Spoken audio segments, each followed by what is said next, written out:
El doctor Jean-Pierre es fundador, integrante y asesor de diversos comités de ética para la investigación en seres humanos. Es presidente del Comité de Ética en Investigación en Seres Humanos de la Fundación Universitaria Ciencias de la Salud, Hospital San José.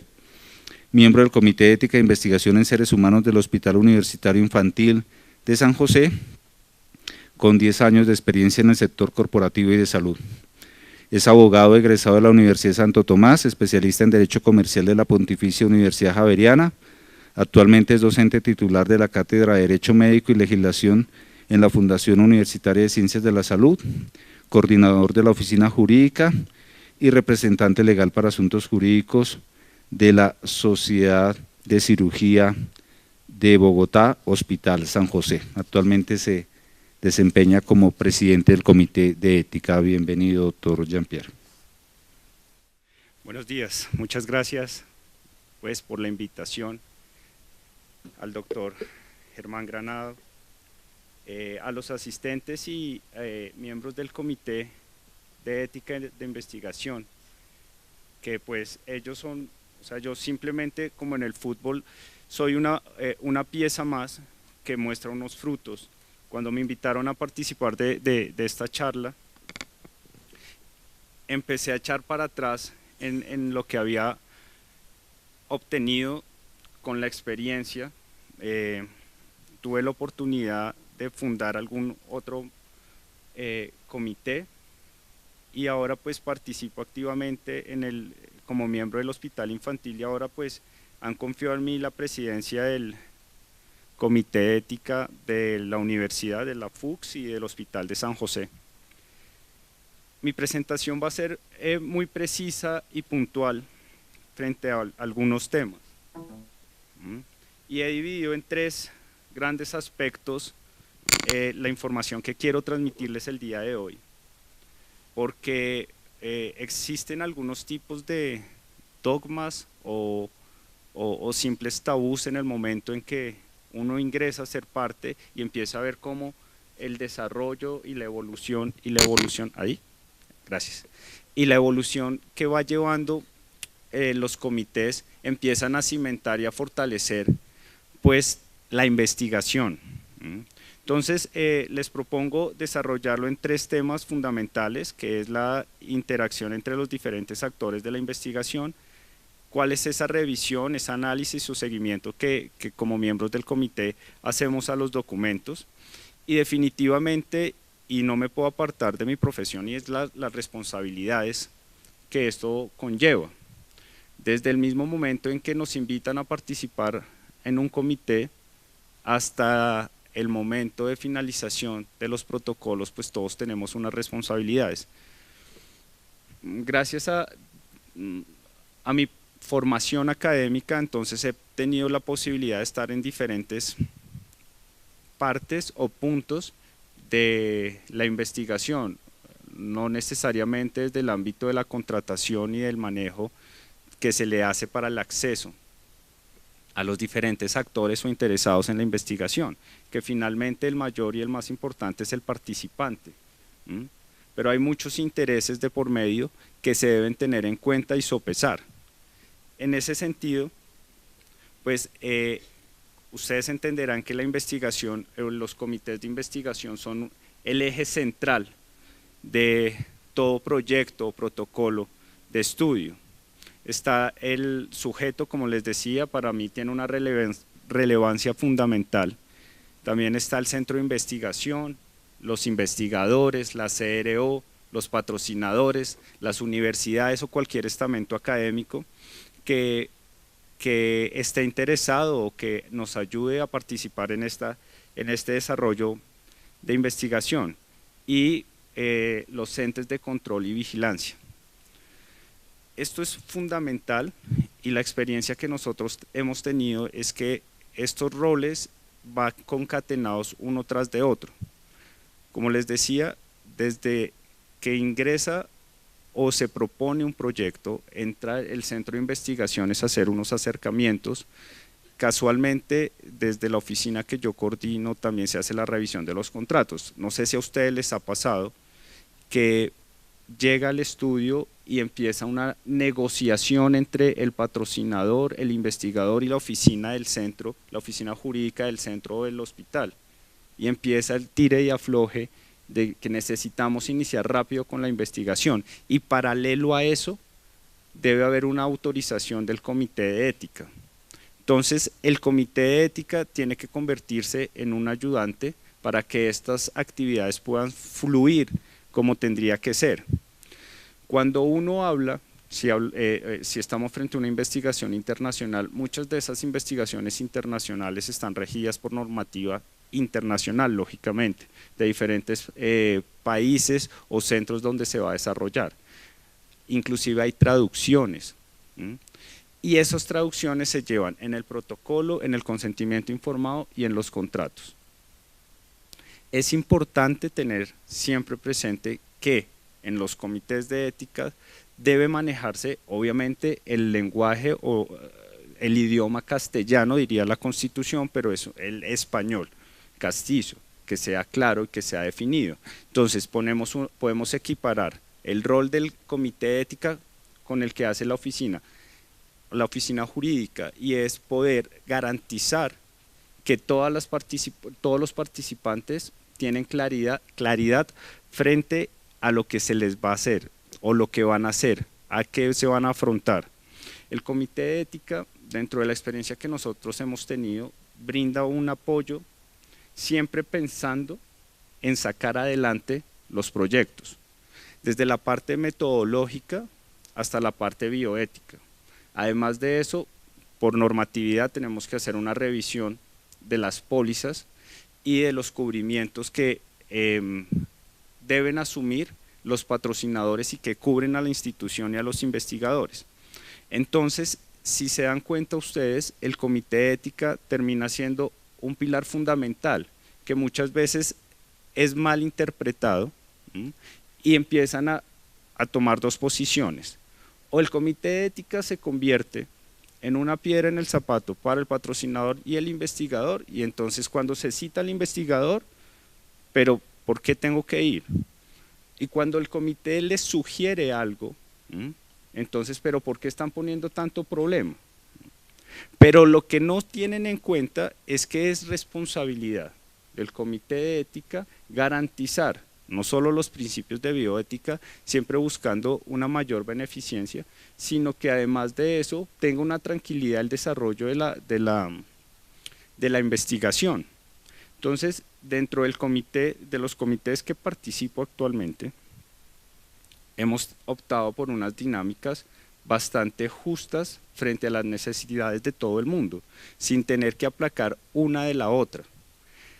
Hacemos una distribución equiparada de actividades, de acuerdo a, ustedes mejor que yo sabrán que los comités están conformados por equipos interdisciplinarios y de acuerdo a las competencias todo se aporta por igual, y ahí va fundamentalmente ese concepto de autonomía, que es muy difícil de desligar porque todos los comités de ética pues dependemos de una institución. De la institución depende el centro de investigaciones y ahí va el comité de ética. Entonces, generalmente, para poder desligar esa subordinación, el comité de ética tiene que mostrar y garantizar que efectivamente tiene la suficiente conciencia de autonomía, pero no podemos ocultar tampoco que esa autonomía va siempre enfocada o depende de la subsistencia de un tercero, que podría ser el centro de investigaciones o la institución. Dentro del desarrollo de las actividades del comité de ética, como les decía, siempre debemos garantizar los derechos de los sujetos pasivos, buscar un equilibrio entre la ética y la legislación. Muchas veces, cuando se inicia con el estudio y existen algunas dudas, y no solo en investigación, sino en cualquier ámbito de la medicina sobre todo, le preguntan al abogado. Entonces, si por ejemplo es o no procedente hacer una interrupción del embarazo, solo lo traigo a título de ejemplo, de una persona menor de edad. Entonces se van a la jurisprudencia, se van a la normatividad y empiezan un sinnúmero de lucubraciones para finalmente preguntarle al abogado si sí o no. O sea, médicamente nosotros difícilmente podríamos opinar, ¿cierto? Pero sí hay un asidero, digamos, de tranquilidad frente a el actuar del médico o el obrar. Lo mismo pasa en la investigación. Entonces, con las reformas de la protección de datos, dentro del consentimiento informado, ahora ustedes pueden encontrar autorizaciones. Entonces, nos lleva a trasladar todas estas situaciones al campo de la investigación. Hay muchos estudios observacionales, descriptivos, que a cualquier vista del buen cubero simplemente revisar, tomar unos datos, pero hay que tener en cuenta siempre el tipo de población, qué tipo de información se va a obtener, cómo se van a tratar esos datos, y uno debe saber hasta qué punto es posible o hasta qué punto hay un riesgo o no hay un riesgo sin interferir directamente en el sesgo de la información. Generalmente, cuando se presentan estos estudios, debe haber una ecuanimidad, no solo por el investigador, sino por los miembros del comité que revisan esos documentos, tener la certeza de lo que se está revisando, que lo que dice en el consentimiento informado y en el ejemplo de que sea el diligenciamiento de unas encuestas, esté acorde a lo que dice el protocolo con las encuestas, poder tener la certeza de que va a ser claro, que va a ser tranquilamente definido lo que se va a asumir. Y para redondear la idea que les estaba presentando, entonces ahí es cuando entra de pronto la definición del abogado o la sugerencia del abogado. Si es posible o no mantener un anonimato, qué posibilidades o qué riesgos hay en la transmisión de esos datos. Generalmente la transmisión de los datos se hace a distintas partes del mundo. Y también frente a esos roles, pues nosotros le echamos mano a todos los elementos tecnológicos que cada vez son mayores. Si el investigador no puede estar, hay hay varias formas de poderlo tener dentro de la sesión, no presencialmente, pero tener su conocimiento. Entonces es brindar unas diferentes alternativas frente al caso en concreto. Dentro de los comités de ética siempre existen diversas inquietudes, diversas posturas, y no podemos tener una única razón o una única palabra. Es evolución, como todo en la vida, se van presentando evoluciones, se van presentando nuevas recomendaciones, y eso es lo que pasa con el estudio de los documentos posteriores, de los aprobados por el comité de ética. Cuando existe esa continuidad en los documentos, todas las personas que participan en la investigación, como ya lo venía advirtiendo, somos responsables. Las autorizaciones que se hagan y que se den por las cuales se va a surtir la investigación nos hace responsables. Traigo la imagen de las marchas que se han hecho en Carmen de Bolívar con el tema del papiloma humano por dos razones. La primera, porque tuve la oportunidad de participar en el comité uno de los comités que aprobó la vacuna o el estudio de la vacuna del papiloma humano, y porque es el único caso documentado que tenemos frente a responsabilidades de comité de ética por el tribunal francés, porque encontraron o hallaron que el comité de ética había avalado que iniciara investigaciones en Sudáfrica sin el lleno de los requisitos del consentimiento informado.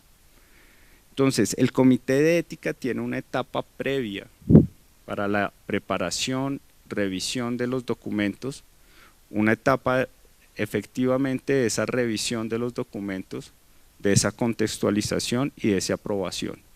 Pero posterior a eso, nosotros no podemos desligarnos de lo que hemos hecho. Todos los sujetos somos responsables de nuestro actuar, de nuestras omisiones. Entonces es importante ser consciente de eso, saber qué es lo que se está aprobando, cómo se está aprobando y por qué se está aprobando. Hace poco leía y veía unos estudios sobre enfermedades huérfanas y definitivamente lo hablaba con mi esposa y yo decía, pues la investigación siempre trae beneficios, ¿no?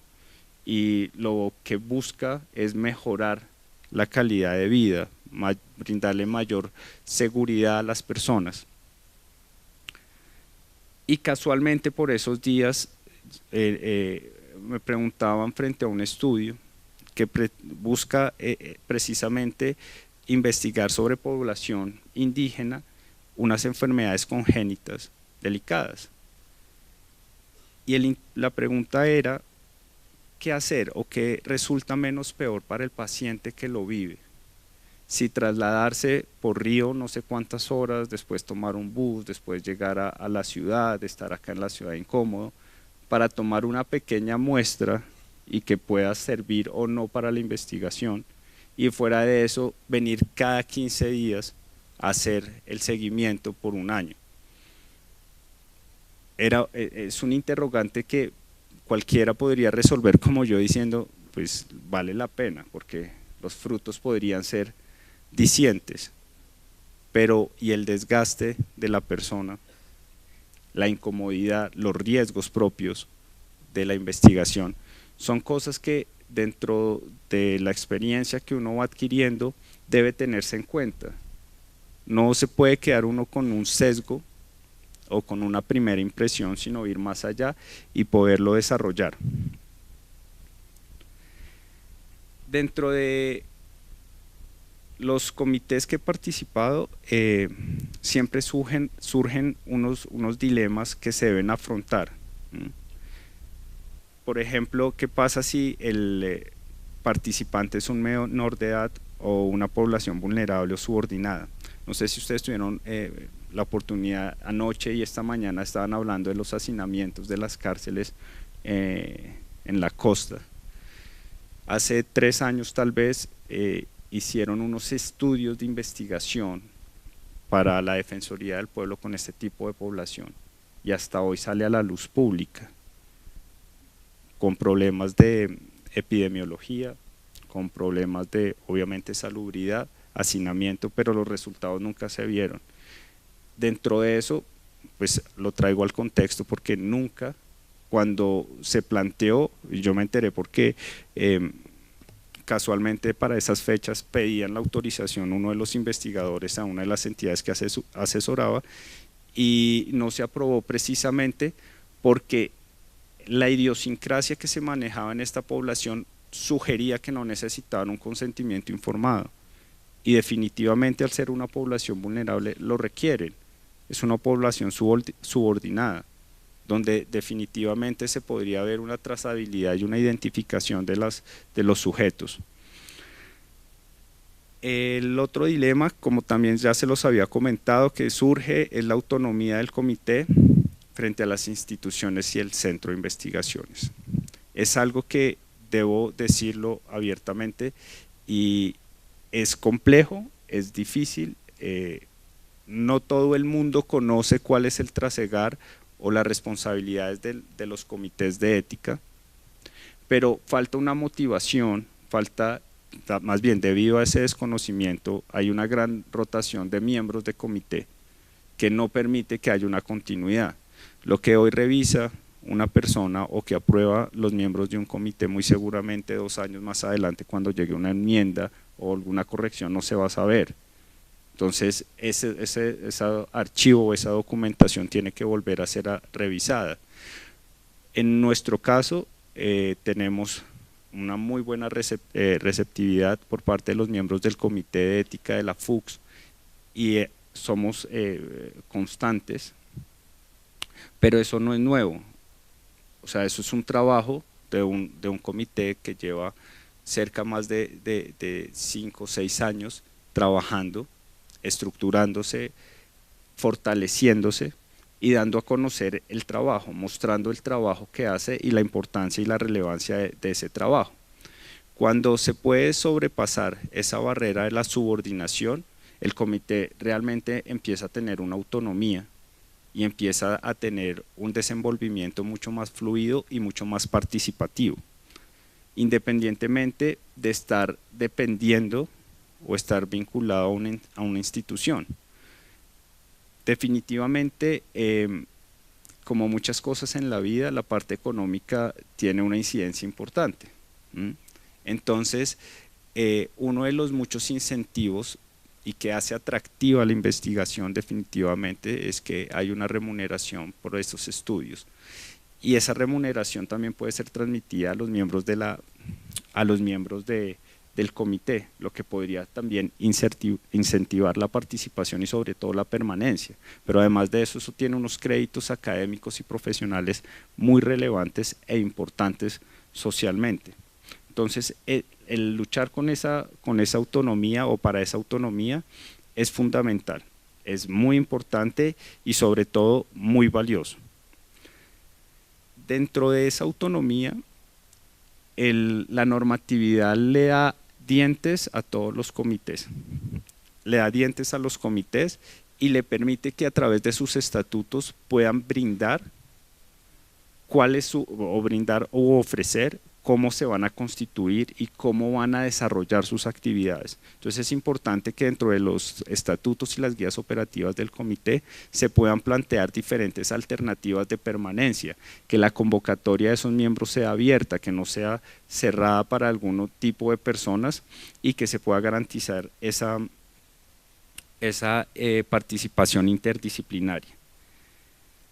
El acceso y el manejo de la información de los estudios, como les decía, muchos de los estudios, como todo, representa interpretaciones y aplicaciones y el comité siempre debe tener una ecuanimidad en sus decisiones, no puede sobrepasar las barreras que se plantean dentro de la misma hipótesis de la investigación.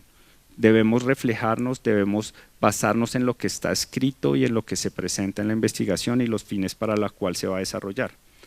Y finalmente, más que un dilema, es una conclusión de lo que les he venido comentando, y es que el comité de ética, más que un simple formalismo, más que una simple etapa más para seguir adelante en la investigación, es un apoyo en la investigación.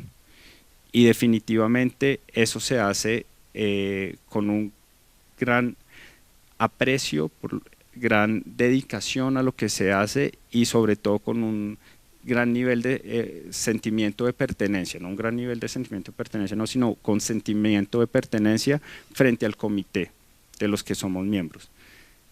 Reitero el agradecimiento para el Comité de Ética de la FUCS y del Hospital de San José, a los miembros que hoy actualmente me acompañan y a los que con anterioridad empezaron a formar esto, que nos permite o que me permite a mí poderles transmitir muy puntualmente y muy a grosso modo la experiencia que hemos venido teniendo. Muchas gracias.